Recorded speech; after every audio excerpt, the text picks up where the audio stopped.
dan di studio saat ini saya tidak sendiri, sudah ada Pak Asep Saifuddin Jahar, Rektor UIN Syarif Hidayatullah. Pak Asep, apa kabar? Assalamualaikum. Waalaikumsalam. Oke, Pak Asep, ini kan sebenarnya sesuatu yang selalu dilakukan setiap tahun ya, menentukan awal Ramadan, Lebaran, nanti juga sholat Id di Idul Adha. Nah, mungkin boleh dijelaskan lagi kepada pemirsa Kompas TV, kalau tahapannya di dalam sidang isbat yang dibahas itu apa saja, Pak? Oke, terima kasih.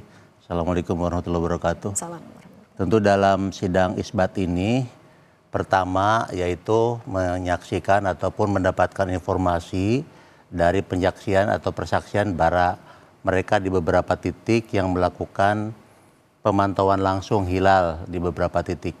Kalau tidak salah lebih dari 100 titik ya di seluruh Indonesia. Dan ini adalah untuk menentukan bahwa dalam konteks hijriyah, jadi penentuannya adalah bulan atau lunar itu sendiri.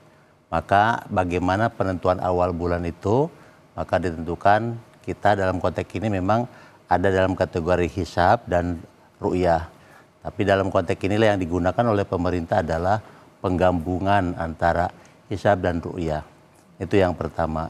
Karena itu nanti di dalam rapat isbat awal bulan Ramadan ini, nanti Kementerian Agama mengundang para ormas dan juga ada juga kalau tidak salah dari perwakilan negara-negara untuk menyaksikan ataupun pemaparan dari hasil persaksian mereka yang diberi tugas untuk memantau umur bulan ya. Nah itu kira-kira.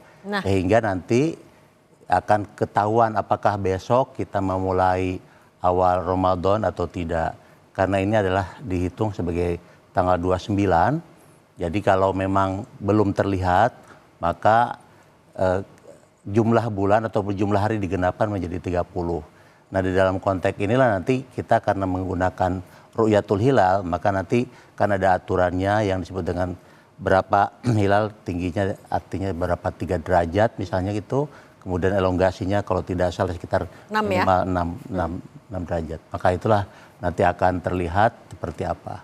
Nah ini nanti akan melihat bagaimana persaksian ataupun informasi dari beberapa daerah, apakah dari Medan, mungkin juga dari daerah Pelabuhan Ratu, dari beberapa tempat untuk menginformasikan. Nanti setelah itu barulah ditentukan oleh Menteri Agama bahwa besok misalnya akan dimulai Ramadan karena hilal sudah lebih dari 3 derajat itu misalnya. Oke, kan kalau dari Muhammadiyah sudah menetapkan besok Sabtu ya. Nah, tapi kalau dari informasi yang Pak Asep juga ketahui, kalau dari prediksi dari beberapa daerah, itu untuk elongasi, kemudian juga untuk ketinggian hilal, sudah memenuhikah syarat untuk besok ditetapkan 1 Ramadan, kalau dari untuk rukyatul hilalnya?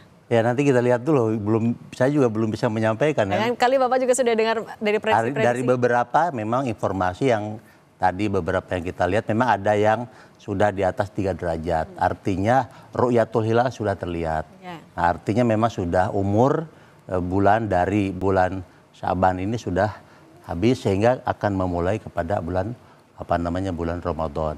Nah, tapi kita lihat dulu jangan jangan melangkahi apa yang hilalnya juga belum kelihatan. Ya, tapi kita kan tadi kategorinya ada ketinggian hilal dan juga elongasinya itu ya. Ya, itu harus dua-duanya terpenuhi atau salah satu sebenarnya cukup? Artinya kalau sudah di atas 3 derajat, nanti elongasinya juga akan memungkinkan. Artinya ke usia dari bulan itu kelihatan. Itu kira-kira. Oke. Nah, kalau untuk dari proses yang kita juga sudah melihat dari tahun ke tahun Ramadan juga di 1446 Hijrah ini. Sebenarnya kalau dari Pak Asep sendiri, apa yang bisa kita pelajari sih dan bisa kita terapkan di Ramadan tahun ini sebenarnya?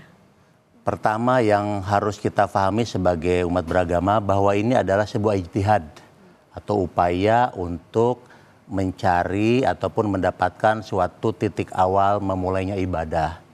Dan ini sudah diajarkan oleh Rasulullah. Artinya kalau terjadi perbedaan, pertama jangan kita peruncing. Perbedaan di dalam Islam disebut al-ikhtilaf rahmah. Artinya bahwa perbedaan itu suatu hal yang lumrah, suatu rahmat dari Tuhan bahwa kita diberikan hidayah, diberikan pengetahuan. Yang penting ada alur, ada petunjuk, ada dasar-dasar keilmuan yang digunakan. Dan kita juga menggunakan rasio itu yang pertama. Yang kedua, tentu nanti jika perbedaan itu terjadi, itu semuanya juga hasil ijtihad. Misalnya ada yang berfokus kepada hisab. Nah itu kita kalau terjadi misalnya mereka mendahului yang menggunakan itu, ya kita hormati.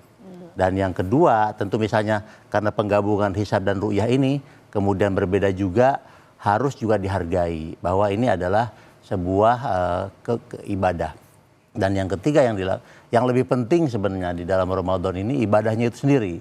Nah, jangan terlalu memfokuskan kepada ikhtilaf atau perbedaan ketika kita penentuan awal atau nanti di akhir juga ya. Di akhir. Yang penting itu karena Indonesia adalah majemuk dan kita juga banyak madhab yang dianut ataupun aliran yang dianut, tetapi tetap kita harus menjaga persatuan dan kesatuan atau juga toleransi dari suatu perbedaan pemahaman ini. Kerukunannya ya, kan kita banyak sekali sukunya, kemudian agamanya juga ada banyak itu saling toleransi. Nah, Pak kan juga salah satu yang jadi tantangan semakin tahunnya juga misalnya cuaca nih, cuaca semakin panas. Kadang-kadang juga hujan sorenya tapi siangnya panas banget. Nah, persiapan yang juga harus dihadapi, dilakukan oleh umat yang akan melaksanakan ibadah puasa apa aja nih Pak kira-kira? Nah tentu ini yang kadang kita membedakan ataupun juga supaya kita tidak memahami yang beda. Jadi ibadah puasa bukan untuk mempersiapkan makanan kan. Tapi kita harus bersiap bahwa ibadah puasa itu menjaga mental, harus juga menempa diri dan juga kita memperbanyak ibadah dan istighfar atau minta ampun. Dan ini yang poin penting. Karena bulan Ramadan adalah bulan ujian dan juga di sana adalah waktu yang mustajab dalam konteks kita memohon doa, meminta ampun dan di sanalah yang disebut dengan terbukanya pintu surga. Kenapa? Kita harus pahami bahwa di dalam suatu tempat, coba kalau kita menganalogikan, apakah sama tempat ini dengan tempat yang lain? Beda kan? Apakah sama waktu pagi dengan petang? Beda. Nah inilah di dalam Islam diajarkan bahwa waktu-waktu itu punya makna dan hikmah yang dalam. Dan bulan Ramadan inilah yang harus kita pahami, bahkan harus menahan diri dari amarah, dari nafsu, dari makan dan lain sebagainya, sehingga betul-betul pembekalan. Karena apabila sudah sukses di dalam Ramadan dan dia beribadah dengan baik, disebutkan sebagaimana dia dilahirkan seperti bayi. Nah ini gimana kita? Apalagi ada di sana ada malam yang penuh hikmah, malam Lailatul Qadar. Nah ini gimana? Artinya betul-betul kita harus juga menjaga. Nah yang tadi mengenai cuaca, tentu jangan terlalu euforia. Jangan terlalu euforia. Jangan terlalu juga mengumbar berjalan-jalan. Apalagi kalau pagi-pagi kan, suka jangan habis sahur, tenaganya langsung ya. Akhirnya capek. Oke Pak Asep, nanti kita lanjutkan tapi kita jeda dulu. Kita juga nanti akan melihat seperti apa persiapan pemantauan hilal dan juga Ramadan di berbagai wilayah. Tetap bersama kami di Breaking News Kompas TV.